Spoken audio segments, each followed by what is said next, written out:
What's the deal with my nephew? He's been staring at me for hours now. I visited my brother's house recently because I needed to lie low from work.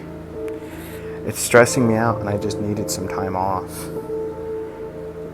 Instead of renting an Airbnb, I decided to just visit my brother in the province and spend some time there for a while.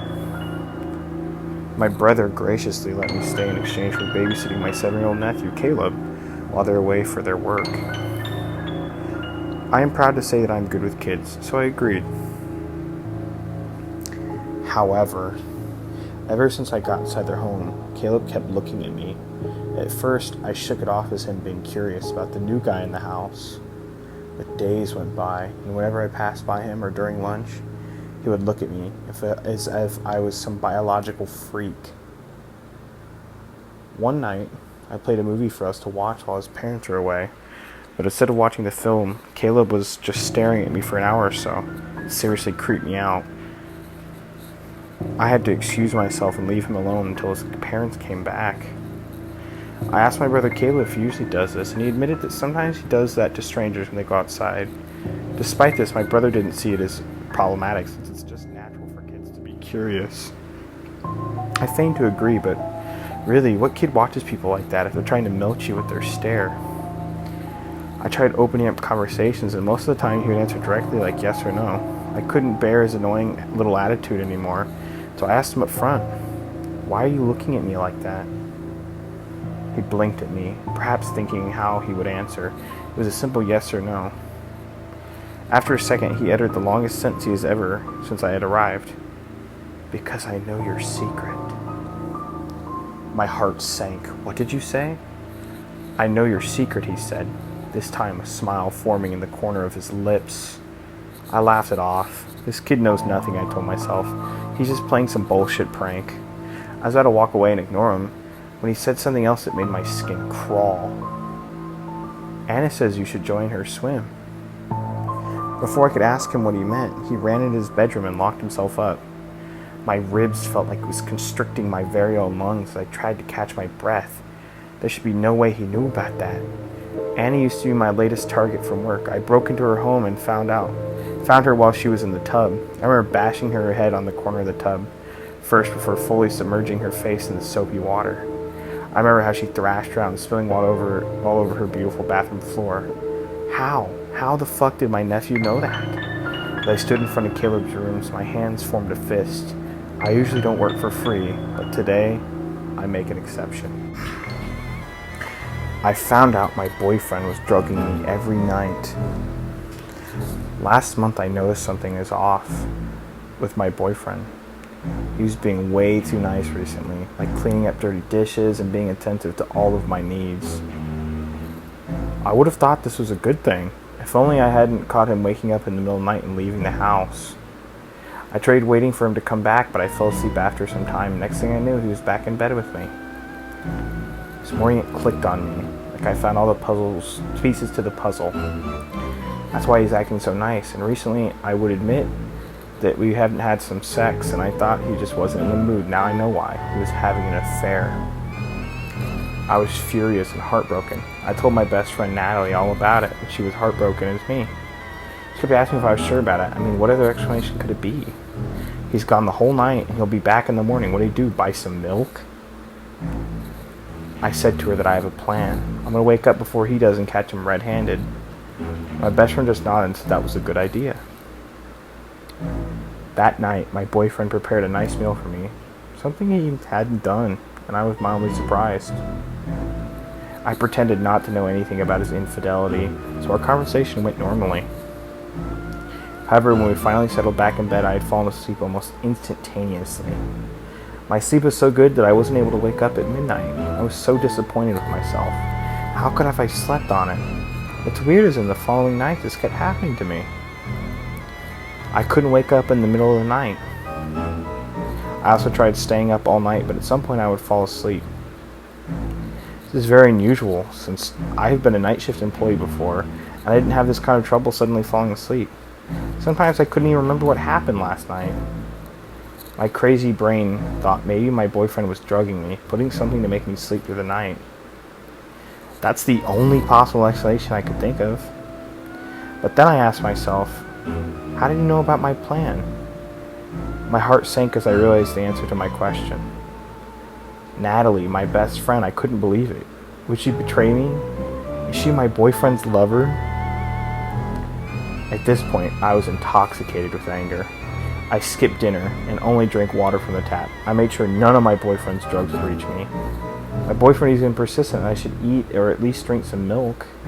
To me, that was confirmation that he was indeed drugging me.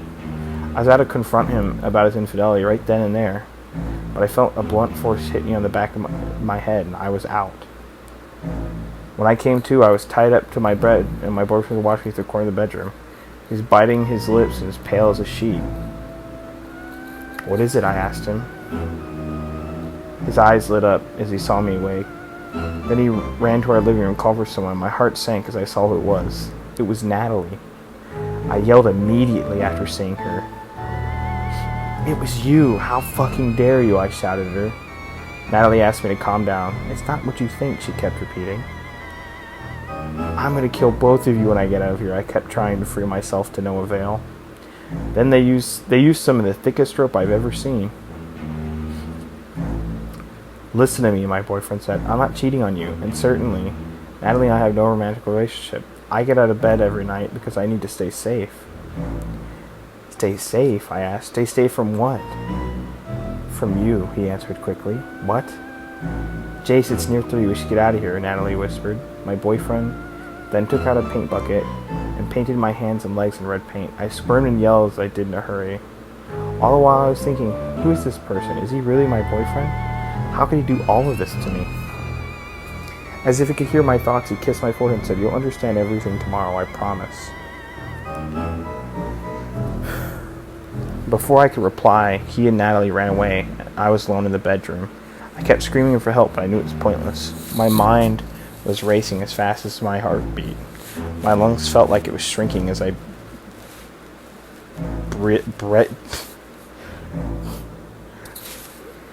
attempted to breathe for air. I wrote that real weird. I'm going to leave this in because writing nerd. I can't believe they wrote it like that. They put "as I breathe for air." Okay. No. How could they do this to me? Why are they doing this? I kept trying to free myself, but I got exhausted at some point and lost consciousness. When I woke up, I was still in bed. But I noticed that the ropes that bound me last night were roughly severed and wrists burned like hell.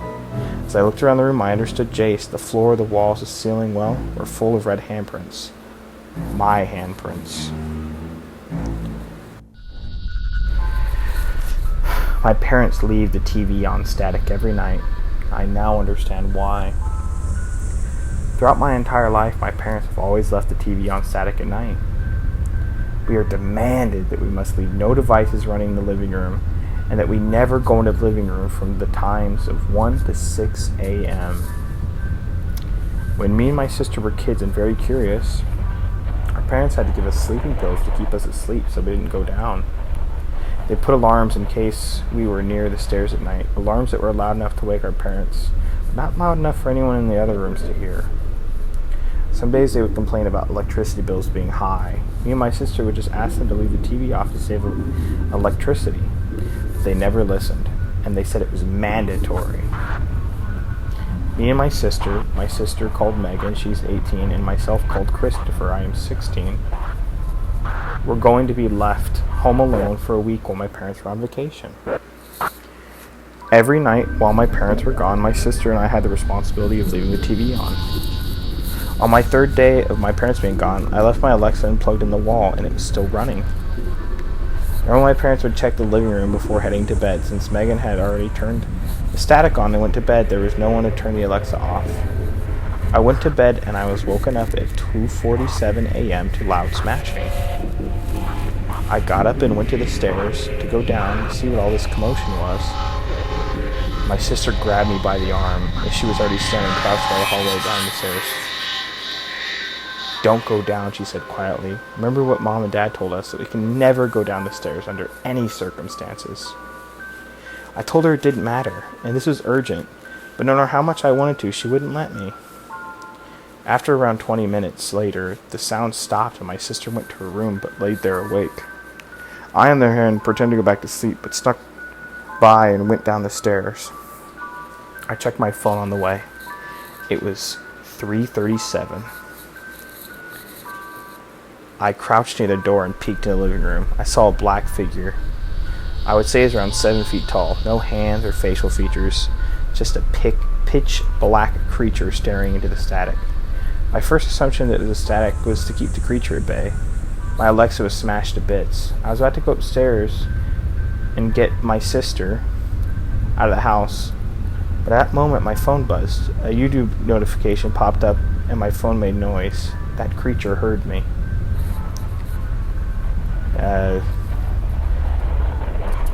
Boo.